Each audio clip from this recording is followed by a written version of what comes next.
समय 60 साल से ऊपर हो चुके थे, लेकिन पेयजल वितरण की कोई व्यवस्था नहीं थी, जल संस्थान की। तो लगभग 180 करोड़ की योजना मैंने सैंक्शन कराई, जिसमें 7 ओवरहेड टैंक और 180 किलोमीटर की पाइपलाइन और 4 पंपिंग स्टेशन। एक बहुत बड़ा काम हुआ। आज वितरण की व्यवस्था घर घर पानी पहुंच चुकी है, ये हो गया है। ऐसे इस इलाके में सीवेज सिस्टम नहीं था जो मेरे इलाके में, और वहाँ पर सीवेज सिस्टम की 180 करोड़ की 190 करोड़ की योजना वहाँ पे लेकर आए, और आज घर घर को सीवेज से जोड़ दिया गया।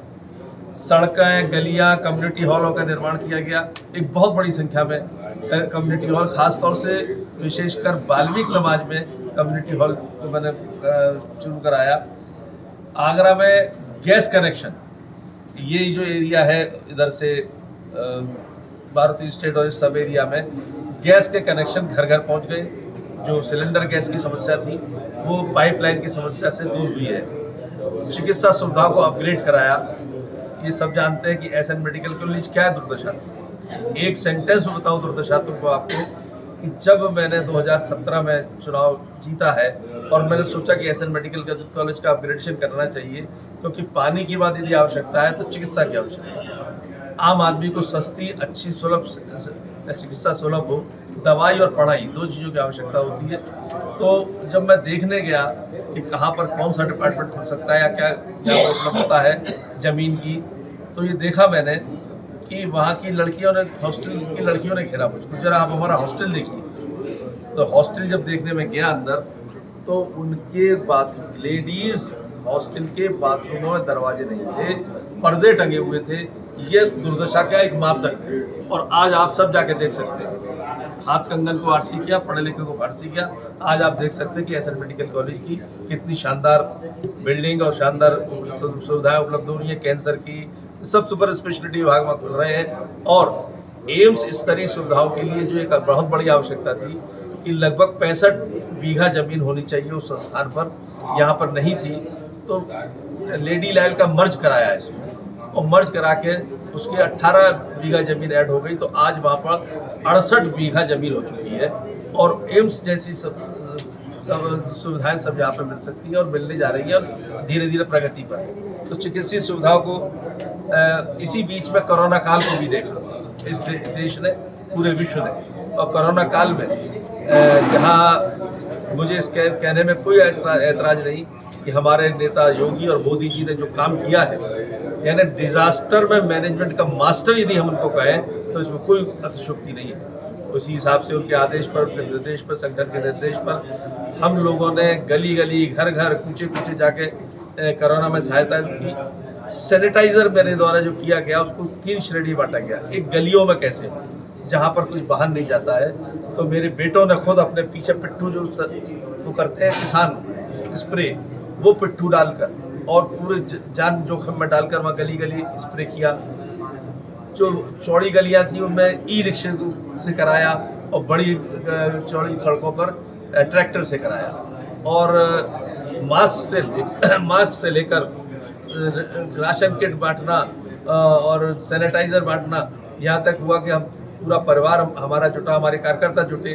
तो उसमें हम तो पूरा परिवार बीमार पड़ गया था कोरोना में, आप सबको मालूम है।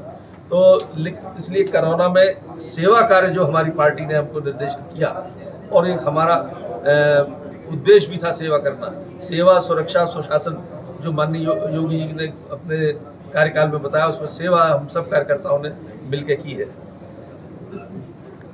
गली कूचे, सड़क बनाना तो बहुत बड़ा काम हुआ है, ये सब आप पूरे शहर में देख रहे हैं। आज हमारे क्षेत्र में जो बिल्कुल उजाड़ था, आज मुश्किल से आपको कोई जगह ऐसी मिलेगी जहाँ पर सड़कें थोड़ी सी खराब हो, और वो भी खराब क्यों, जहाँ खुदाई हुई है उन डिपार्टमेंट को ठीक करनी है, वो भी कर रहे हैं, काम प्रगति पर है। लेकिन एक समय में ये वो क्षेत्र था, गढ़ी भदौरिया वगैरह वगैरह वाला, जहाँ पर जाने पर ऐसा लगता था किसी गांव में भी इससे अच्छी सड़कें होंगी, गांव में भी इससे अच्छे दगड़े होंगे। वो आज आप जाके देखिए कि वहाँ पर उससे क्या होता है, समृद्धि भी आती है। जब अच्छी सड़कें बन जाती हैं तो वहाँ के जमीनों के रेट बढ़ जाते हैं। तो ये अब इसके अलावा सांस्कृतिक चेतना की भी आवश्यकता है। सिर्फ विकास का नाम से ये नहीं होता कि हम एक इंफ्रास्ट्रक्चर का विकास कर दें, जो सुविधाएं हैं उनका विकास कर दें। हमारे यहाँ की सांस्कृतिक चेतना का भी विकास हो, जो विलुप्त हो रही हो या तो वो, या जिनको पुनर्जीवित करना हो वो, या जनता को जिनके सामने ले जाना हो। इसी तरह आगरा में 19 बीघा का एक पार्क है, ताज जोनल पार्क।